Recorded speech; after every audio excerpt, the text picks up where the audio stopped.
El otro tema es inversiones en subsidiarias asociadas y controladas, ¿sí?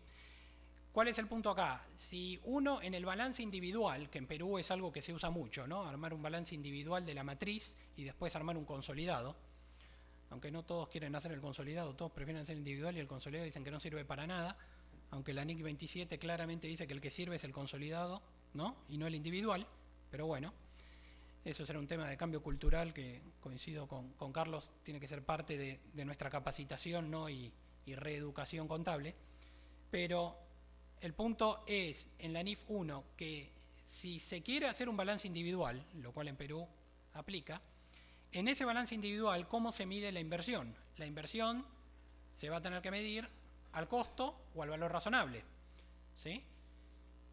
Si tienen que determinar costo de una inversión, tenemos que ir al principio de los tiempos de nuevo y empezar a reconstruir ese costo, ¿sí?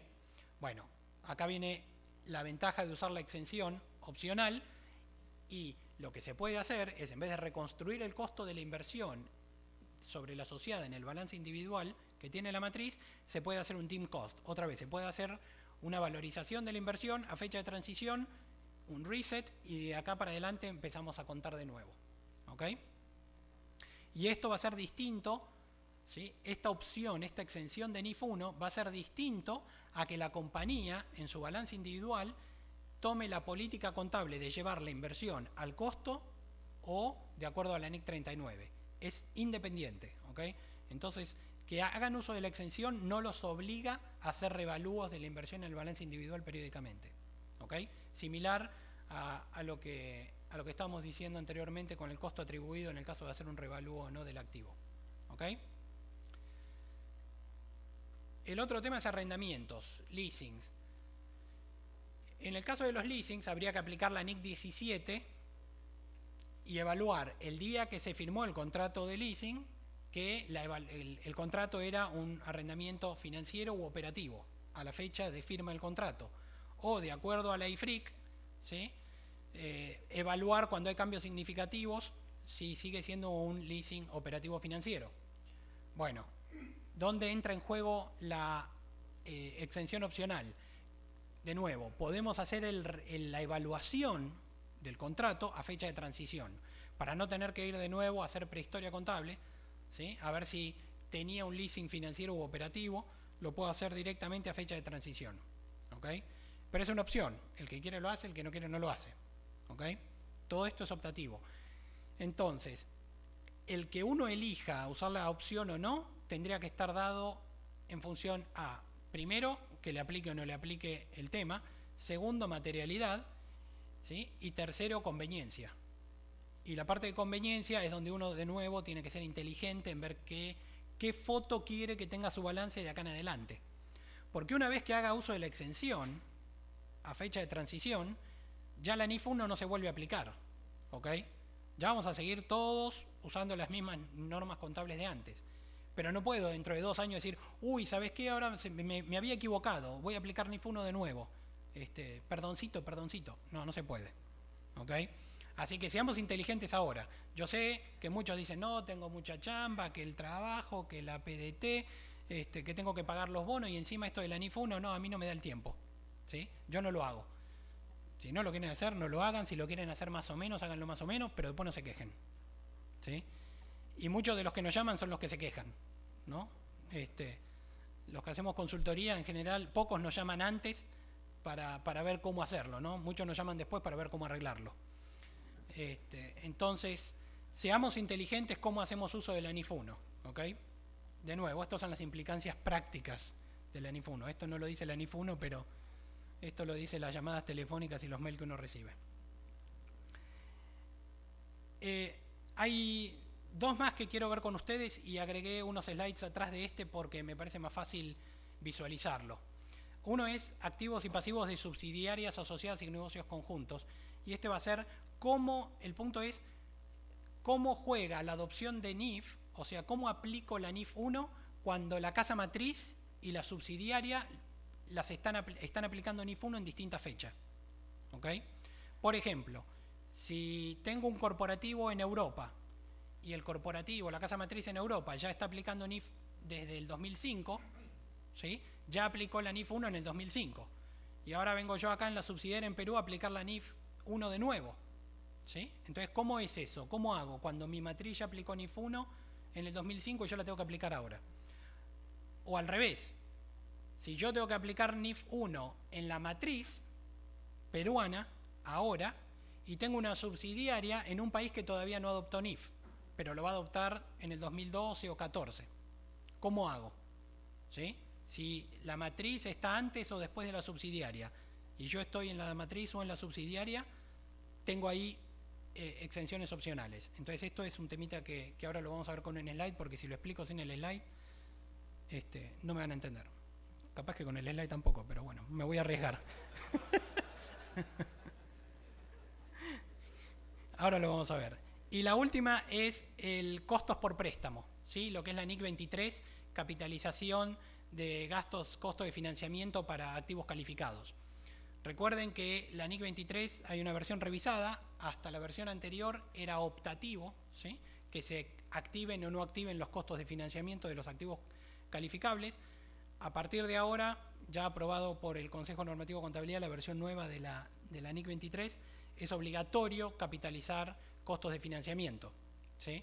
Bueno, entonces la pregunta es, si yo tengo que adoptar NIF, tengo que hacer la NIF 1, ¿qué hago con esto si yo antes no capitalizaba porque no quería y ahora lo tengo que hacer porque lo tengo que hacer? ¿Cómo le hago? Entonces hay una exención que también le puse un grafiquito a ver si ayuda un poco más. Entonces, vamos con la de costo de financiamiento. ¿Cuál es la idea? Vamos por partes, dijo Jack el Destripador. Hablemos del activo calificable X, ¿sí? Si tenemos una fecha de transición, que es a la cual yo voy a aplicar NIF 1, ¿ok? Y tengo una fecha de primer reporte, que es cuando voy a emitir mi primer estado financiero NIF, ¿sí? Como bien lo marcó Víctor antes. Para ponerle fechas, digamos que la de transición es diciembre del 2009 y la de reporte es diciembre del 2011, ¿ok? Entonces, si yo tengo un activo X que empieza el periodo en el cual es calificable, empieza después de fecha de transición y termina antes de reportar en el 2011, la pregunta es, bueno, ¿qué hago acá con el tema de la activación de costo de financiamiento? La idea es que los costos de financiamiento se aplican al activo calificable de acuerdo a NIC 23. Estás dentro de esta ventana, tenés que activar el costo de financiamiento, ¿ok? Hasta acá vamos, ¿no? Ahora vamos con los que me empiezan a molestar un poco más. ¿Qué pasa si el activo Y empezó a calificar antes de la fecha de transición y voy a seguir construyéndolo hasta después del 2011, hasta el 2012, ¿sí? Entonces, para el activo calificable Y no es necesario revisar los costos de financiamiento capitalizados antes de la fecha de transición. O sea, hice lío. Bueno, no tengo el pointer.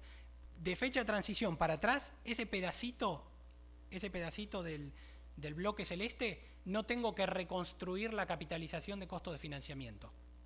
¿Ok? Es optativo. Si quiero lo hago, pero si no, no. Por ese pedacito. Pero de ahí para adelante sí lo tengo que hacer. ¿Ok? ¿Y qué pasa con el Z? Que empezó a ser un activo calificable y terminó de ser un activo calificable antes de la fecha de transición. En este caso no se requiere revisar la capitalización de los costos de financiamiento para el activo. Si lo quieren hacer, lo hacen, pero no es obligatorio. ¿Ok? Entonces, como ven, de fecha de transición para atrás, ya sea para una parte del activo Y o para todo el Z, no es obligatorio ir a hacer arqueología contable. Pero si alguien lo quiere hacer, bienvenido sea. ¿Ok? ¿Estamos de acuerdo?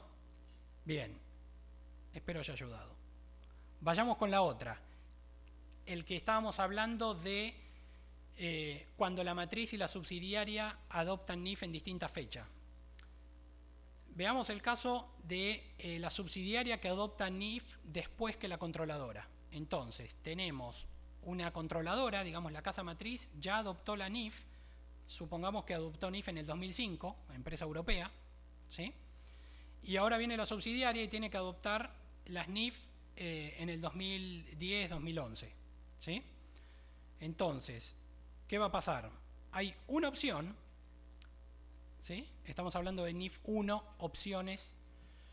Hay una opción que me dice, colgate como subsidiaria, colgate de lo que hizo la matriz. Entonces, cuando la matriz en su consolidado aplicó NIF 1 a la subsidiaria, ¿sí? A la subsidiaria Perú, ellos tomaron decisiones.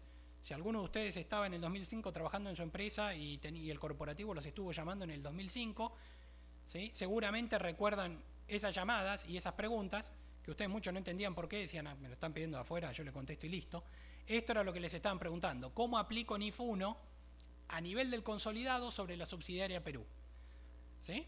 Bueno, si ustedes se acuerdan de lo que hicieron en aquel momento o lo que la matriz hizo por ustedes sin haberles preguntado, ustedes se pueden colgar de ese trabajo y lo pueden aprovechar. ¿Ok? Entonces ustedes podrían tomar hoy las decisiones que tomó la matriz en el 2005. ¿Ok? Varias empresas están yendo por esta opción porque como desde el 2005 en adelante ya están reportando al corporativo periódicamente, ¿sí? Los reporting package, el Hyperion, no sé, usen el nombre que quieran, ¿sí? HFM, no sé, como quieran. Y dicen, de afuera me vuelven loco con estos reportes y que las NIF y no sé qué. Si yo ya lo estoy haciendo, ¿por qué voy a andar cambiando? Hago directamente lo que ya hice para los de afuera, ¿sí? Esta es una opción. La otra opción es decir, no me importa lo que mi corporativo haya hecho en el 2005, ¿ok? No me importa, y yo voy a hacer mi propia transición ahora. También puede ser. Cada uno elige, ¿ok? Algunas empresas están yendo por esta opción también. ¿Cuál es la parte no tan intuitiva de ir por esta segunda opción? Que cuando uno haga elecciones, por ejemplo, vayamos a un caso práctico. Si uno decidiese hacer un revalúo de los activos fijos ahora, ¿sí? Subsidiaria Perú decide hacer un revalúo de activo fijo ahora, lo que reporte a la matriz no va a tener ese ajuste del revalúo, porque la matriz ya adoptó en el 2005. ¿Se ve? Acá es donde tienen que cabecear, ya sea porque se están durmiendo o porque me entienden. ¿Se ve? Entonces, si yo hago un revalúo ahora, voy a generar una diferencia permanente con el corporativo, porque estoy haciendo un revalúo que la matriz no lo puede tomar. Algunos prefieren mantener esta diferencia permanente entre la matriz y la subsidiaria porque les conviene tener un balance local con el revalúo. Otros no se quieren meter en ese problema y van por la opción 1 y dicen lo mismo que hizo la matriz lo sigo haciendo yo. ¿Ok? Ese es el caso que yo diría nos aplica más a nosotros, ¿sí? Siendo subsidiarias. ¿Qué pasa si nosotros somos la matriz y tenemos una subsidiaria en el exterior? En ese caso no hay mucha opción. ¿Sí? Nosotros vamos a tener que aplicar la NIF 1, digamos que bueno, sería el caso nuestro, vamos a aplicar la NIF 1 como hizo Europa en el 2005, ¿sí? Y vamos a tener que tomar decisiones por la subsidiaria. ¿Ok? Si vamos a tomar decisiones por la subsidiaria, yo lo que les recomiendo, de nuevo, son estos temas no de implementación NIF, no tanto lo que dice la NIF, sino lo que pasa en el día a día. Yo les recomiendo, hablen con la subsidiaria. Porque si ustedes empiezan a tomar decisiones por ellos, ¿sí? Capaz que no van a tomar la mejor decisión o no van a estar viendo todo como lo deberían ver. ¿Ok? Entonces, acá sí es bueno tener buena comunicación. Nadie es el dueño de la verdad.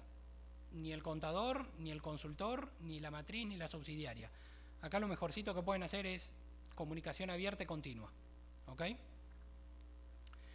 El último tema que quería tocar, más allá de las exenciones que nos da la NIF 1, es los retos en la aplicación de las NIF, ¿sí? Y esto es más un tema práctico. Esto no está en la NIF 1, no lo van a encontrar ni en las bases de conclusiones, ni en los anexos, ¿sí? Esto es lo que nos pasa en el día a día. Básicamente los proyectos de implementación NIF se trabajan en 3 etapas, ¿no? Una que es la del diagnóstico. En la etapa de diagnóstico lo que se busca hacer es determinar cuál es el caso de negocio, ¿no? Ver si nos conviene usar la exención o no, ver qué diferencias tenemos, ver qué tan cerca o no de las NIF estamos. Y a partir de ese diagnóstico, definir qué vamos a hacer. ¿Ok? Entonces, esto es, antes de empezar a hacer cambios, hagan el mapa completo, ¿sí? Para ver dónde está la bestia de 7 cabezas, ¿sí? ¿Dónde está el elefante rosa sentado en el salón? ¿sí? No empiecen de la NIC 1 a la 2, a la 3, a la 4 por orden numérico.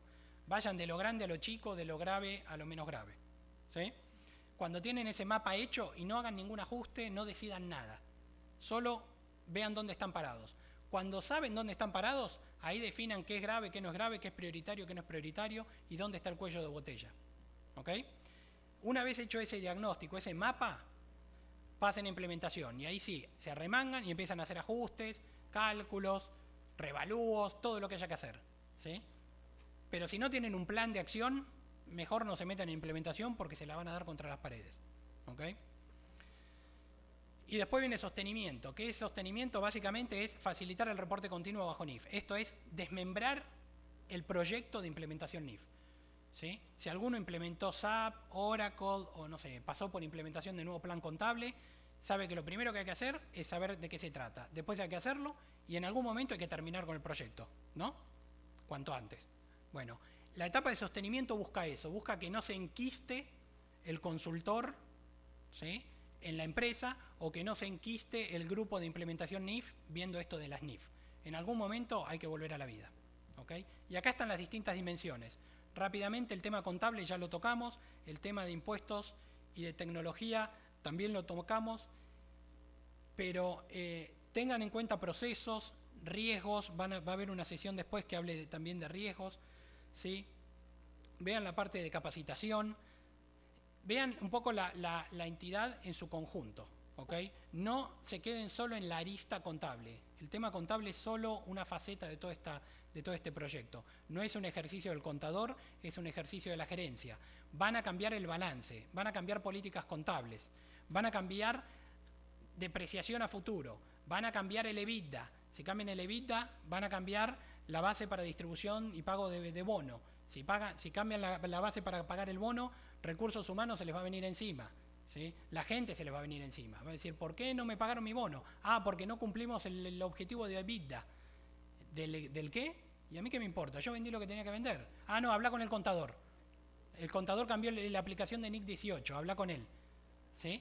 Esto es lo que no tiene que pasar. Entonces, ojo, porque lo que estamos cambiando es la taxonomía del balance, las políticas contables. ¿Sí?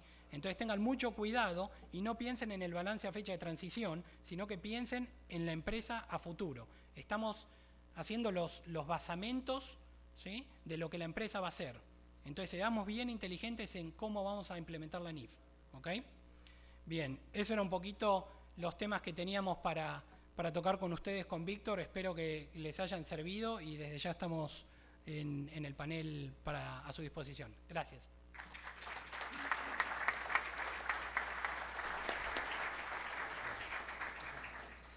Muchas gracias, Antonio. Si Víctor nos llevó a preocuparnos este tema de las NIF, aquí Antonio ya nos ha preocupado mucho más, ¿no? Ya la parte forense también, ¿no? Entonces, ya no es esto, no es una cosa tan simple, no es un asunto tan simple este proceso de migración a IFRS, sobre todo en las grandes empresas. Estamos acá en el sector minero, petrolero y energético, ¿no? Donde uno de los grandes partidas es sus activos fijos. Y probablemente las empresas van a entregar el tema del inventario físico a una empresa consultora especialista. Mi recomendación es que no le digan, quiero este inventario y hazlo. Ustedes tienen que ver que el inventario físico, el resultado que venga, tiene que adecuarse a lo que pide la NIC número 16. Porque si no, de repente el consultor nos va a entregar un trabajo de inventario físico que no nos va a servir para poder tomarlo como costo atribuido. Tener bastante cuidado en que no pensar que la vida útil la va a determinar el consultor, el especialista, el tasador. No, la vida útil es una responsabilidad de la gerencia. Y ellos, con sus políticas contables sobre uso de activos fijos, habrá que definir el tema de la vida útil. Yo he quedado también un poco impresionado y me lo hizo notar acá Víctor. Víctor, ¿cuánto tiempo tienes en el Perú, Antonio? 2 años. 2 años. Qué bien ha aprendido la jerga. Ha aprendido la jerga, me lo hizo notar Víctor Burga, ¿no? En 2 años, además de haber practicado acá, o llevado a cabo trabajo de conversión a IFRS, también le ha quedado un tiempo para aprender la jerga, porque así entendemos mejor, Antonio. Muchísimas gracias, Antonio. Muchas gracias y un fuerte aplauso para los 2 expositores, por favor.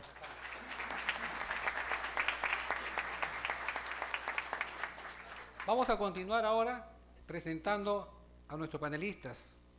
En primer lugar, va a hacer uso de la palabra por 10 minutos el amigo Percy Baray Barbaray. Él es Contador Público Colegiado, subgerente, Contador General de Compañía de Minas Buenaventura, con 27 años de experiencia en el sector minero. Tiene una maestría en contabilidad en la Universidad Mayor de San Marcos. Tiene un diplomado en finanzas en la Escuela Superior de Negocios para Graduados de CESAN. Es egresado contador y titulado en la Universidad Federico Villarreal y es miembro del Instituto Peruano de Investigación y Desarrollo Tributario y de la Asociación Fiscal Internacional. Recibamos con un fuerte aplauso al amigo Percy Baray.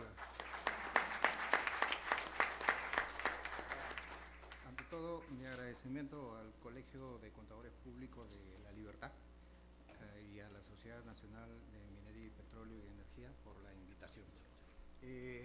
La verdad, no sé. ¿Sí?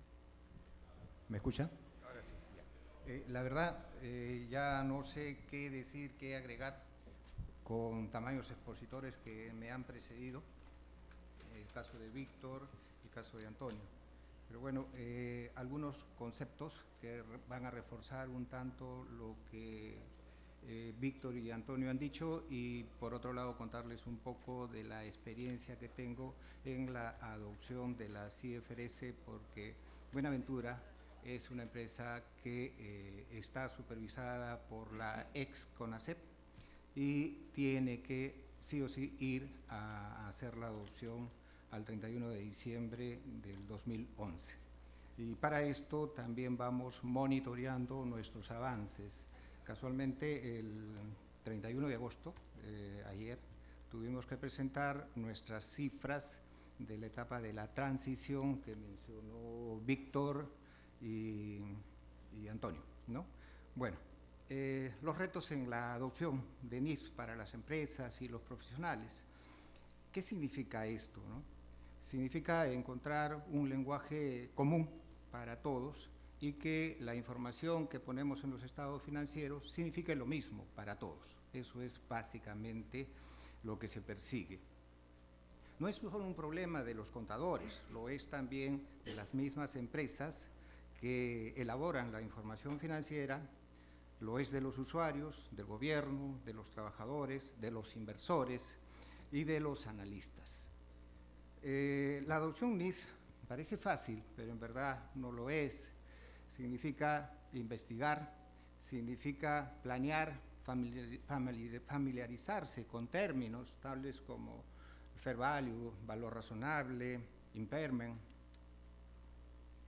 Tiene efectos, unos ajustes que probablemente pueden ser significativos, que van a ir en los resultados y en el patrimonio dentro del rubro resultados acumulados.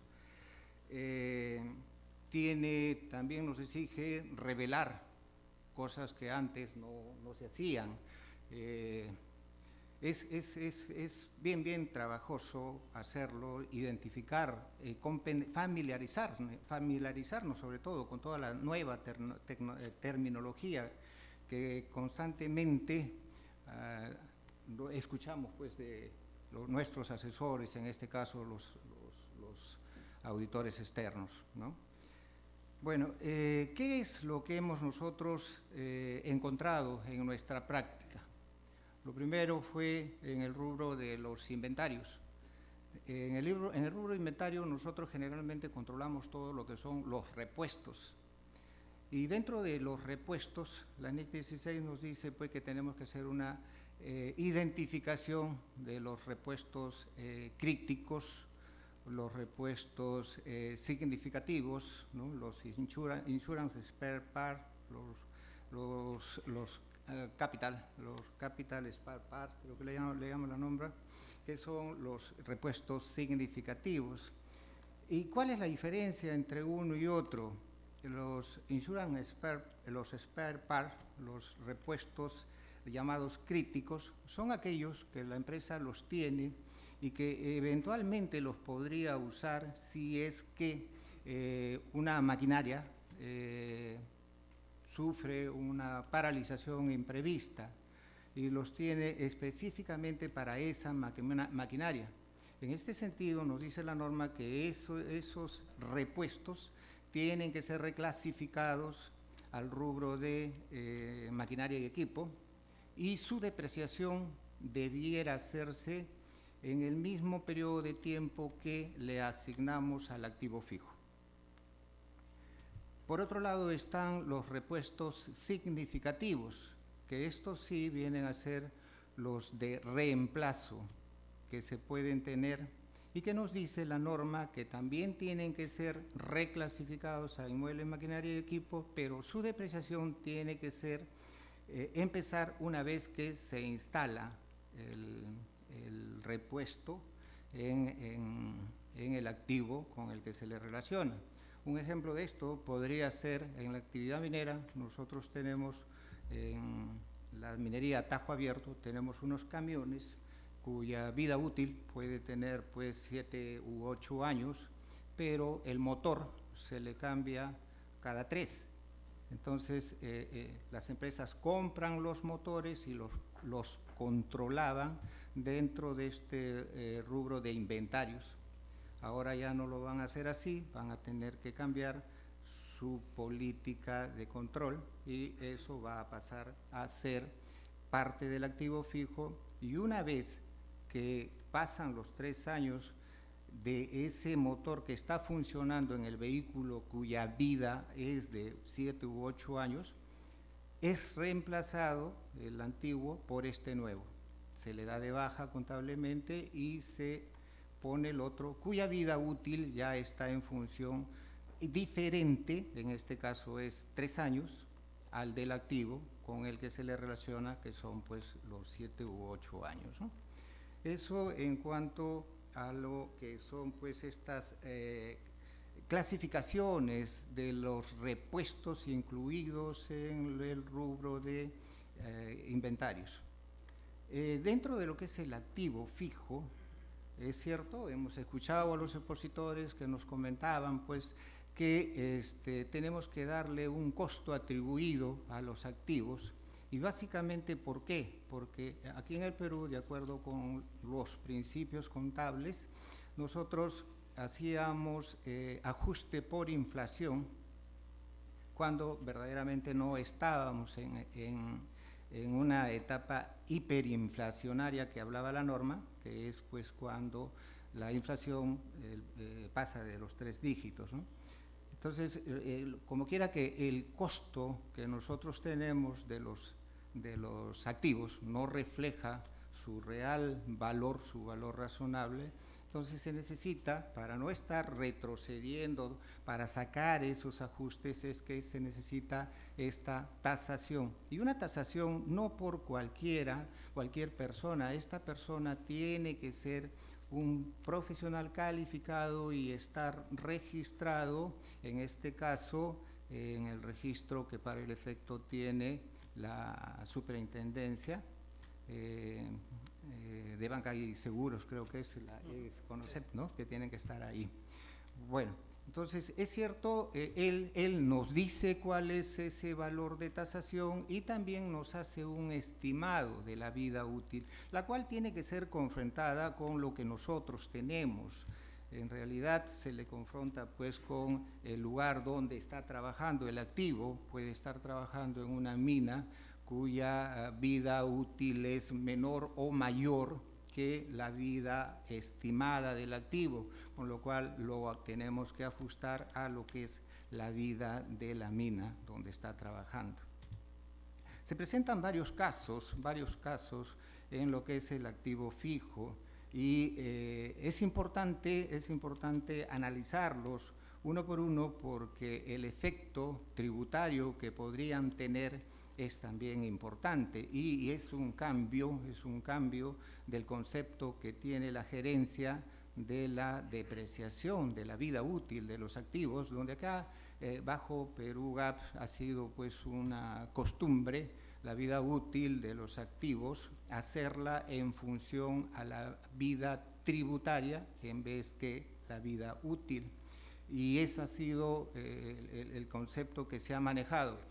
Antes, por decir, un molino un molino le asignábamos una vida útil de 5 años, ahora le estamos asignando una vida de 8 u 10 años, significa que la tasa ya no va a ser 20% de depreciación, sino ya puede ser 10 u 8%, y eso tiene efectos tributarios. Ya me dijeron que me queda un minuto. Creo que el campo va para más, va por ejemplo para aquellos activos que tienen valor neto y que se deprecian y se le amplían tanto el valor neto y la vida útil del activo. Entonces hay que comenzar a analizar la incidencia tributaria que puede tener esto. Ok, creo que hasta ahí me quedo. Gracias. Okay. Muchísimas gracias, Percy. Tu experiencia en el sector minero es muy valiosa. Sí, sí. Bien, a continuación va a intervenir por espacio de 10 minutos el colega Rafael Rossi Arroba, gerente de finanzas de Minera Barrick. Rafael es contador público colegiado por la Universidad Católica del Perú, por la Pontificia Universidad Católica del Perú. Todavía. Es magíster en Administración Estratégica de Empresas por la Universidad Católica. Aquí le sacaron ya la Pontificia. Tiene un posgrado en Finanzas en ESAN. Es diplomado en Gestión del Negocio Minero por la Universidad Adolfo Ibáñez de Santiago de Chile y tiene además varios cursos de especialización en el Perú y en el extranjero. Ha trabajado en empresas como Novartis y Arthur Andersen. Actualmente es gerente de Finanzas y Controller de Minera Barrick Misquichilca. Bien, por espacio de 10 minutos, Rafael, tienes la palabra. Ok, gracias Carlos. Buenas tardes, para mí realmente es un placer estar sentado aquí. Vengo con frecuencia a esta linda ciudad. Como ustedes saben, tenemos una mina a pocas horas de aquí,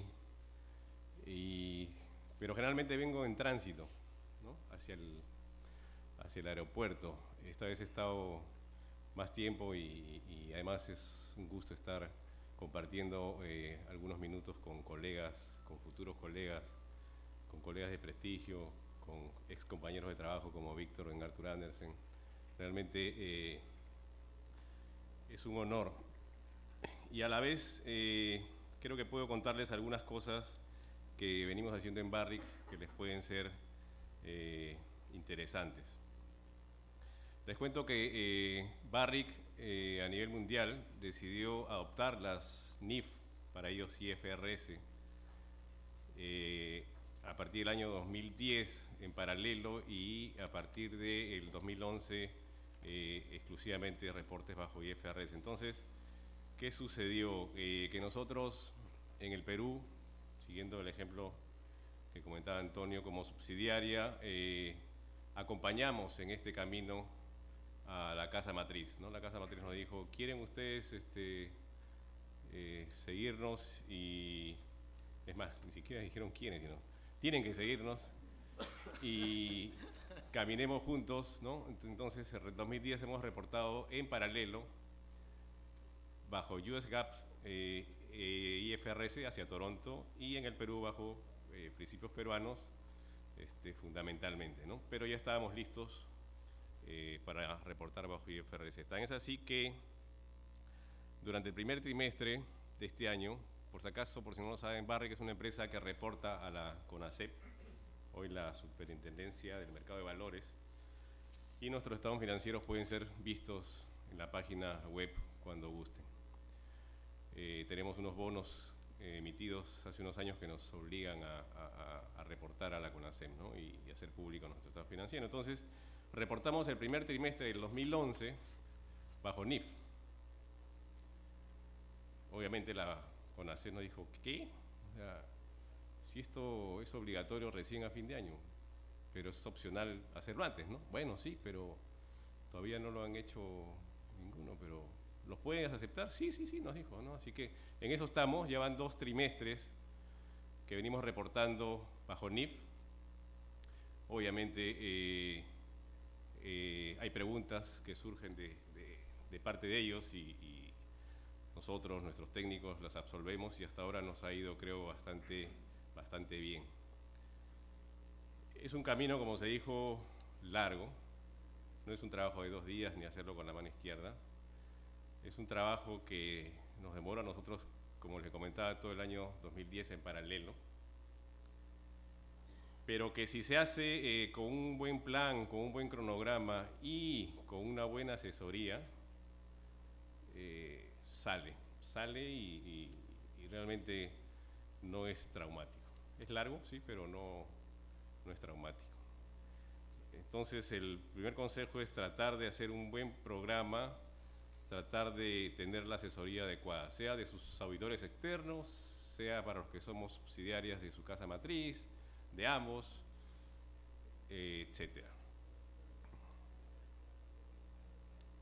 Les voy a contar un poquito los rubros más importantes que nos han impactado en Barrick.